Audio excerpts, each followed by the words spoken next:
Students, you have already learned about fertilization, double fertilization, alteration of generation. Now you have to learn about growth and development. Growth क्या है? Growth is one of the characteristics of all living organism. Living organism में growth होता है, non living में नहीं होता है.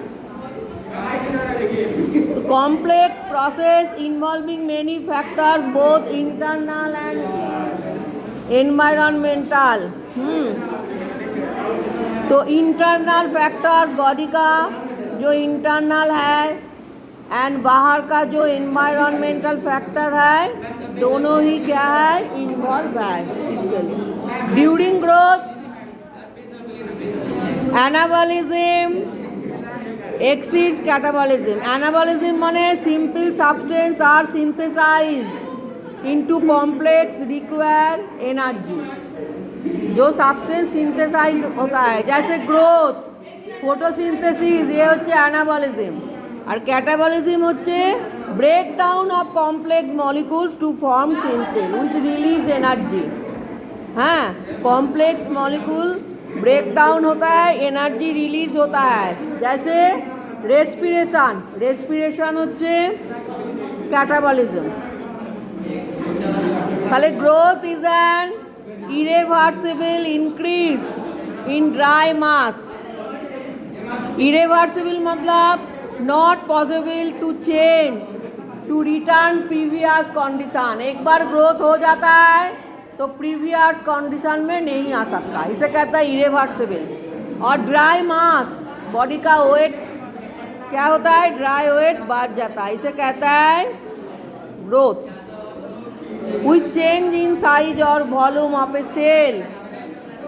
हाँ, सेल का साइज एंड वॉल्यूम का चेंज होता है.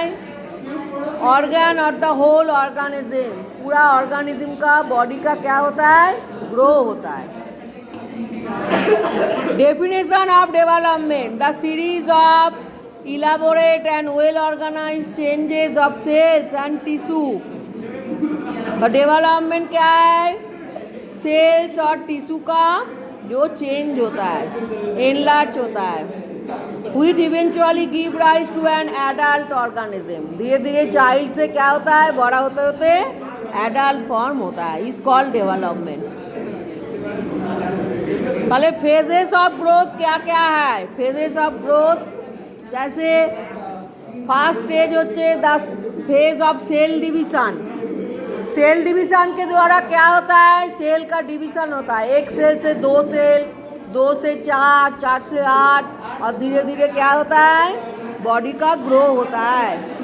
In this phase the cells of the meristematic region. Meristematic region माने, मेरिस्टेमेटिक रीजियन होচ্ছে प्लांट का एपिकल पोर्शन, जहाँ से प्लांट का ग्रो होता है, स्टेम का ग्रो होता है. Divide mitotically producing a stock of new cell. Cell division जब होता है तब क्या होता है, माइटोटिकली मतलब माइटोसिस डिवीजन होता है, क्योंकि माइटोसिस डिवीजन में सेल का नंबर इंक्रीज होता है. और जो सोमाटिक सेल, बॉडी सेल में होता है माइटोसिस डिवीजन, और मियोसिस डिवीजन होता है जर्म सेल में. तो the apical and intercalary meristem. Apical portion माने रूट एंड शूट का जो अपर पोर्शन, और इंटरनोड और स्टेम रीजियन होচ্ছে इंटरकैलरी मेरिस्टोम, यहाँ पे लेंथ ग्रो होता है. और लैटरल मेरिस्टेमेटिक टिश्यू जो प्लांट का साइड में होता है, side of stem, growth in diameter. और एनिमल सेल में इन embryonic development the zygote is divided by mitosis. Zygote divide होता है माइटोसिस में टू फॉर्म मॉड्यूला. पहले जो स्टेज है उसे कहता है मॉड्यूला, उसमें से ब्लास्टूला, फिर गैस्ट्रूला, फिर धीरे धीरे एम्ब्रायो फॉर्म होता है. और एम्ब्रायो धीरे धीरे बड़ा होते होते बेबी का फॉर्म होता है एनिमल में. In one cell organism like bacteria, yeast, cell division result in reproduction but not growth. Here growth of population takes place. One cell organism में cell division result in reproduction, but growth में ना. 2 number, the phase of cell enlargement. जब cell enlarge बड़ा होता है, the daughter cell form by mitosis enlarge both in length and volume. जो cell form होता है माइटोसिस के बाद उसे कहता है डॉटर सेल. वो उसका लेंथ एंड वॉल्यूम एनलार्ज हो जाता है. The enlargement of cell takes place due to increase turgor pressure. Turgor pressure माने pressure of water pushing plasma membrane against cell wall. Plant body में वाटर जब full हो जाता है तब प्लांट के अंदर एक प्रेशर क्रिएट होता है जिसे क्या कहता है टार्गर प्रेशर. जो पूरा प्लांट में जो सेल वॉल है वो क्या करता है, प्लाज्मा मेम्ब्रेन जो है वो सेल वॉल के ऊपर एक प्रेशर क्रिएट करता है. सेल वॉल में एक प्रेशर आता है. The cell behind the apices of root or stem elongate without cell division. इस प्रेशर के वजह से सेल क्या होता है, इलोंगेट हो जाता है, बड़ा हो जाता है. कोई सेल डिविजन का जरूरत नहीं है. During the process of cell wall stretching new cell wall materials are constantly added. Cell wall जब बड़ा हो जाता है न्यू मटेरियल ऐड होता है, फिर उसका सेल वॉल एनलार्ज होता है प्रेशर के वजह से. टार्गर प्रेशर वाटर के प्रेशर के वजह से. As the cell increase in size vacuoles containing cell sap appear gradually fuse and expand to form single vacuole. vacuole है प्लांट सेल के अंदर बहुत, तो वो vacuole क्या होता है, सब एक साथ मिल जाता है और जाके एक बड़ा vacuole फॉर्म होता है. यहाँ पे पिक्चर दिया है, देखो एक बड़ा सा vacuole.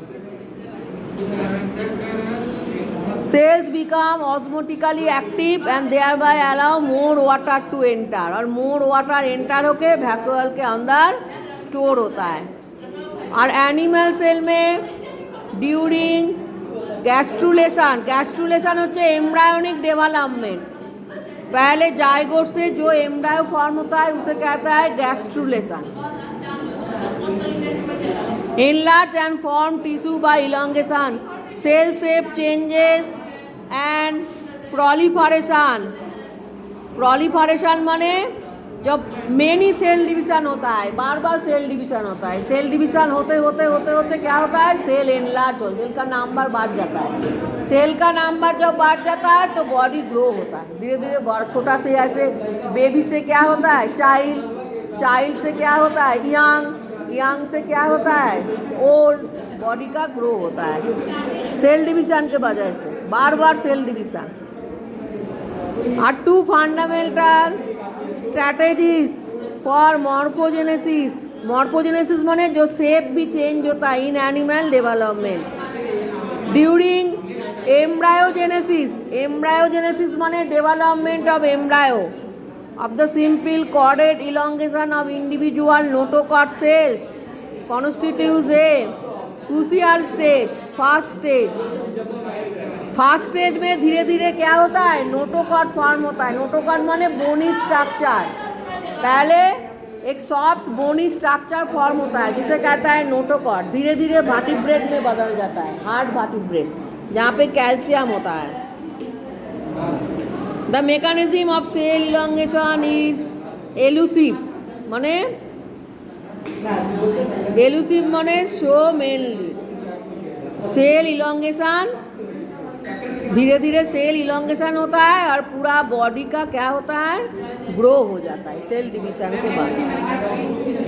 3 number the phase of cell differentiation. In plant cell the enlarged cells develop into special or particular types of cells by undergoing structural and physiological differentiation. Structural and physiological जो differentiation होता है उसके द्वारा cell धीरे धीरे क्या होता है डेवलप इनटू स्पेशल और पार्टिकुलर टाइप ऑफ सेल्स. मैंने बॉडी में सब जगह में तो सेम सेल नहीं है, अलग अलग जगह में अलग अलग टाइप का सेल है, तो धीरे धीरे इसका डिफरेंशिएशन आ जाता है। Through structural differentiation a cell attains particular type, size, thickening and internal constitution. और फिजियोलॉजिकल क्या है? फिजियोलॉजिकल सेल जो फिजियोलॉजिकल फंक्शन करता है जो सेल के द्वारा, जैसे एब्जॉर्प्शन, कंडक्शन, फोटोसिंथेसिस। फोटोसिंथेसिस जो मेसोफिल टिश्यू में होता है तो लिप में, तो वहाँ पे जो सेल है उसके द्वारा क्या होता है? फोटोसिंथेसिस होता है लिप में। तो अलग अलग सेल का फिजियोलॉजिकल फंक्शन अलग अलग है। और एनिमल सेल में लाइक मसल सेल, मसल में जो सेल है, नर्व सेल, नर्व में जो सेल है, ऐसा अलग अलग। और differentiation continues in adulthood as adult stem cells divide and create fully differentiated daughter cells. और जब धीरे धीरे एडल्ट होता है तो जो चाइल्ड का जो सेल है एडल्ट में क्या होता है? धीरे धीरे बदल, जैसे चाइल्ड में तो मसल नहीं है लेकिन एडल्ट में धीरे धीरे मसल आ जाता है। तो मसल में जो सेल है वो होचे मसल सेल। जार्म सेल है, जार्म जो रिप्रोडक्टिव ऑर्गन में जो सेल है जार्म सेल। बॉडी में जो सेल है सोमाटिक सेल है, तो नर्व में जो सेल है नर्व सेल। ऐसा अलग अलग सेल फॉर्म होता है। और ह्यूमन डेवलपमेंट का स्टेज देखो, इन्फेंसी। इन्फेंसी होचे from birth to 10 month of age, इसे कहता है इन्फेंसी। इन्फेंसी में आर्म्स ग्रो फास्टर, जल्दी जल्दी आर्म ग्रो हो जाता है लेग्स से। Infant is a vibrant and seemingly unlimited source of energy. यहाँ पे ज़्यादा एनर्जी है, फुल ऑफ एनर्जी ग्रो होने के लिए। उसके बाद चाइल्डहुड 10 मंथ से 13 ईयर्स ऑफ एज। इसके बाद adolescence is extends from 13 years to 18 years. तुम सब एडोलेसेंस स्टेज में हो, 13 ईयर्स से 18 ईयर्स। एडोलेसेंस स्टेज में ग्रोथ रेट हाई होता है, सेक्स हार्मोन सिक्रेशन होता है, मसल आ जाता है आर्म में। एडल्टहुड इसके बाद होचे एडल्ट 18 से 25 years. Secretion of sex hormone is diminished, यहाँ पे थोड़ा लेस होता है। एंड एसटीएच सोमाटोट्रॉपिक हार्मोन माने ग्रोथ हार्मोन क्लोज्ड हो जाता है, अर्थात और ग्रोथ नहीं होता है इसके बाद। एडल्टहुड के बाद बॉडी का ग्रोथ स्टॉप हो जाता है, growth hormone secretion stop, STH. इसके बाद सेनेसेंस और late adulthood, it extends from 25 to age onwards, 25 के बाद। After 25 years of age many organs show gradual decline, decrease हो जाता है इन देयर फंक्शन। जो एडल्टहुड आ जाता है तो बहुत ऑर्गन का फंक्शन क्या हो जाता है? डिमिनाइज, डिक्रीज हो जाता है, कम हो जाता है। मेनी ऑर्गन में इवन रिग्रेस इन साइज, बहुत सारा ऑर्गन का साइज इंक्रीज नहीं होता है। As the organism grows older the power of metabolism gradually decline. अर्थात खाबार जो मेटाबॉलिज्म प्रोसेस है, जैसे डाइजेशन प्रोसेस धीरे धीरे कम होते जा रहा है। इसीलिए बोलता है कि जब ज़्यादा उम्र हो जाता है तब ठीक से खाना चाहिए, लाइट खाना चाहिए, रात को हल्का लाइट खाना चाहिए, हाँ, रिच ऑयली फूड नहीं खाना चाहिए, क्योंकि मेटाबॉलिज्म पावर कम हो जा रहा है। तो जितना उम्र बढ़ता है बॉडी में धीरे धीरे एनर्जी कम होते जा रहा है, पावर कम होता है, मेटाबॉलिज्म पावर कम होता है, हाँ, डाइजेशन ठीक से नहीं होता है। इसीलिए इस उम्र में बोलता है कि खाना ठीक से लाइट फूड खाना चाहिए और खाना टाइम में खाना चाहिए और ठीक से